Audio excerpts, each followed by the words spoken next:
There's quite a stigma about people reading romance novels, and I'd say, F it.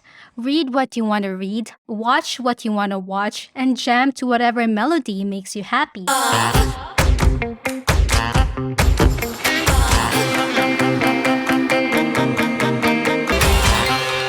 Hey Zesties, how have you been? In last week's episode, I was in a vulnerable place sharing a not so fun phase in my life, but has given me tremendous lessons. If you haven't listened to it, give it a go. And wait for it. There are some learnings I've shared on the last 10 minutes or so of the episode, so please make sure to listen till the end. It was quite a heavy episode, so we are going to balance it with literature, fiction, and romance this week. But before that, if you haven't already, please follow, like, share, and rate this podcast on your favorite podcasting platform. It'll definitely help a lot. Some of you might have also been listening to the website, so what do you think of the new layout? Don't forget to follow my socials on Instagram, Facebook, YouTube, and Twitter. That's at Gleeful Talkshow. For our new listeners and zesties, welcome. Make yourself feel comfortable in this safe space. You're listening to the Gleeful Talk Show, where we share zesty stories to cultivate the happiness and hero within and out. Now, today's episode is a book review. Yay! Well, it's not gonna be super critical and intricate book review. Like, I'm not a professional book reviewer, but it's something that I wanted to share with you guys from time to time. So, whatever books I've been interested in, or whatever shows I might be interested in, especially like pop culture related stuff as well. So, that's why I'm gonna mix and match some of these episodes on the show. The book that I'm going to share with you today is entitled Book Lovers by Emily Henry. This book was released just recently on 3rd of May 2022, so it's quite fresh. It keeps on popping to my recommended list in Audible, so when I searched about it on Goodreads, it seemed like it was rated quite high, so I gave it a try. Now, I'm not really a bookworm zesties, but from time to time, I indulge myself in a book for entertainment and sometimes for learning as well. But I'm more of a visual kind of gal now. And I used to read a lot back in the days, and I usually go for horror and fantasy genre. But I feel like now, as I've gotten older, I feel like a bit like a teenage girl that's just into romance. Like, it's kind of like backward type of growth. But anyway, who cares? There's quite a stigma about people reading romance novels, and I'd say, F it. Read what you want to read, watch what you want to watch, and jam to whatever melody makes you happy. We only have one life, and we've got to live it by our rules. As long as we are not stepping on anybody's toes and we are good citizens, I think we are good. I got a little bit off tangent there, but it's just because in our age range, people are somewhat expected to read all of these self help books like How to Be a Millionaire books and whatnot. I mean, I still read those kinds of books from time to time, and I do love a good self help book or a good memoir book or a documentary type of book, but we shouldn't be defined by what we read. So I've seen a lot of videos out there saying, oh, these are the books that CEOs read. These are the books that successful people read. I mean, come on, get a life. From time to time, you know? So enjoy life a little or a lot. Well, maybe other people's definition of enjoying life could also be just reading How to Be a Millionaire book. So, whatever floats your boat, zesties. I really like a good light read from time to time. After watching a lot of murder documentaries, I want to switch things up a little bit. And here I am, stumbled upon this romance chick lit book. So I listened to it in an audiobook format from Audible. This book is about a literary agent named Nora Stephens, whose life is all about books. A literary agent is a person who represents the business interests of writers and their written works. I feel like it's like a talent agent for writers. She is this ambitious New Yorker who's like a boss, professional and badass. When I'd say ambitious, she's not really those type of people who are stepping on others' toes just to be ahead of the game, but somewhat who just wants to be good, if not great at her job. Because of this, she would seem like she puts her job first before anything or anyone else. But she is somewhat misunderstood in this area, and you will see that slowly uncover in the book. She's also a city girl, like hardcore city girl. You know, before I used to be ashamed of myself not wanting to live the provincial or countryside life.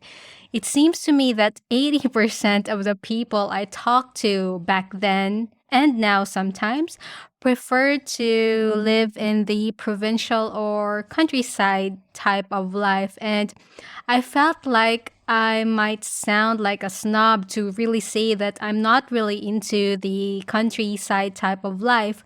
But now, as I gotten older, I feel I can be my own person and say what, how, where, or who I want to spend my life with.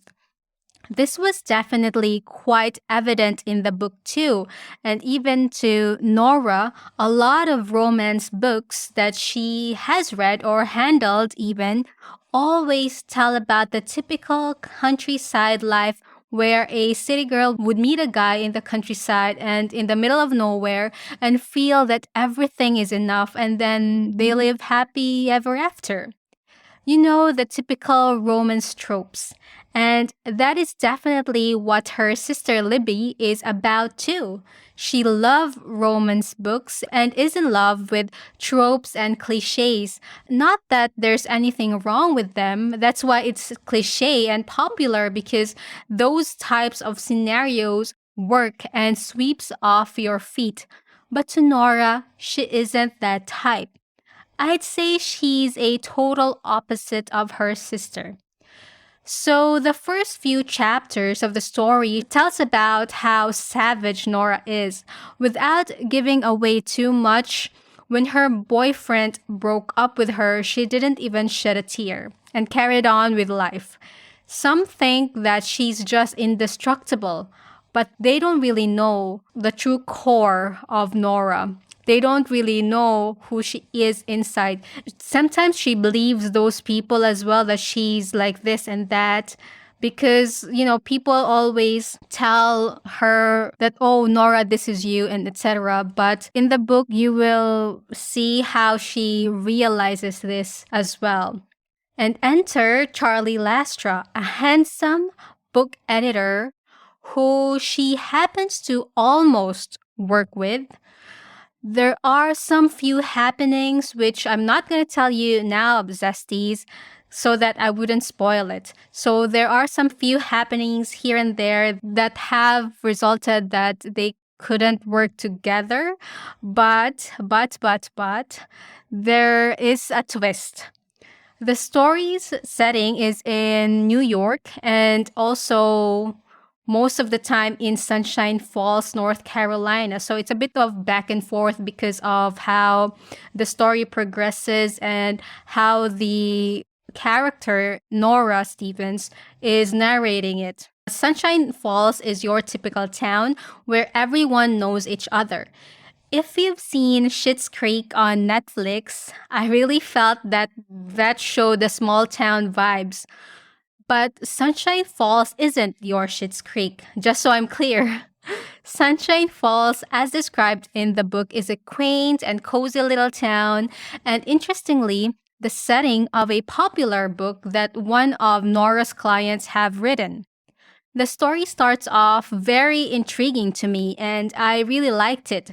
At one point, I couldn't stop. One of the huge indicators that I really like a book is that I'll listen to it when I run, when I clean, when I walk to work. So, bam, that is this book. With how the author described Nora Stevens, I feel like she's my spirit animal and perhaps 70% like me. So I really relate to her in a lot of ways, especially on how she approaches her work and a little bit about how she values family. Now, Charlie Lastra, the book's male protagonist, is like the perfect man on earth physically. But I don't know what's with ladies and their fascination to guys with bushy eyebrows and pouty lips. I don't know. I feel like how this guy was described in the book is like a male Kardashian. And but he's supposed to be very manly and very sexy and look like $1 million. I'm not really sure if I would have a crush on this type of guy in real life, especially if I picture him as a male Kim Kardashian. I mean, maybe for you, a male looking Kim Kardashian is your typical attractive kind of guy, but for some reason, I just picture him as Kim Kardashian with a beard in how the author described Charlie. Anyway, let's just set the tone that he's extremely attractive. But to me, what's more attractive is how he carries himself. As how the book described him, it's like how I picture a guy that I'm attracted to. He's like tsundere. Do you guys know what tsundere means? Well, I've only recently knew about these terminologies literally like a year ago. Even with myself watching anime since I was born, I didn't really know about this terminology, but shout out to Anyong Tita podcast. Marian, who was one of the guests on this show, who is the host of Anyong Tita podcast, was a guest on the Gleeful Talkshow a year ago when she talked about this tsundere terminology, and I was so surprised that I didn't know this before. But actually, I was quite aware of this type of character, and this is the type of character that a lot of girls fall in love with. So, tsundere is a Japanese term for a character development process that depicts a character with a personality who is initially very harsh before gradually showing a warmer, friendlier side over time. Usually, these tsundere characters are these hot male characters who you just literally fall in love with. I don't know if I will fall in love with a guy in real life with tsundere. I'm not sure. But for sure, when I watch an anime or when I read a book, then I would surely fall in love with that type of character. The word is derived from the terms tsuntsun, or to turn away in disgust or anger, and dere dere, to become affectionate. This term was made popular in the visual novel Kimi ga Nozomu Eien, and have now become internationally known in Western countries and also in K dramas. So, yes, Charlie Lastra is a tsundere character. I extremely enjoyed the banter in this book between Nora and Charlie. You know those typical characters where they throw banters at each other while subconsciously attracted to each other? So that's Nora and Charlie in this book. But you would ask, Glee, what's in it for me to read this book if it's just about the banter of Nora and Charlie? Well, Zesties, of course, there is more to what I'm telling you now. The book will slowly unfold Nora's and Charlie's deeper selves, their past, and why they act like that. And of course, character development at the end of the book. You will also get to know some other characters as told by the narrator, Nora, and also with her conversation with Charlie. The only thing, though, is other characters don't really have their own arc as much as Nora and Charlie. I get that the protagonists are the main characters here, but I feel that it will be a more well rounded book if the other characters have their own arc as well. Well, technically, it's not really that the other characters don't have their own arc in a strict sense, but maybe the other characters could have been more developed and could have a bit more of their chapter in the book as well. Since this is told through Nora's point of view and her conversations with Charlie, you will get to see a little bit of limitation in other characters in the book. After all, this book is considered as a romance book, but told in a contemporary way. It does have its steamy parts for sure, but not so much as The Love Hypothesis by Ali Hazelwood.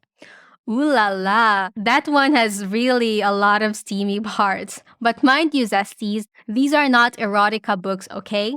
They are just your typical romance book. The Book Lovers is more adult than The Love Hypothesis because of the characters.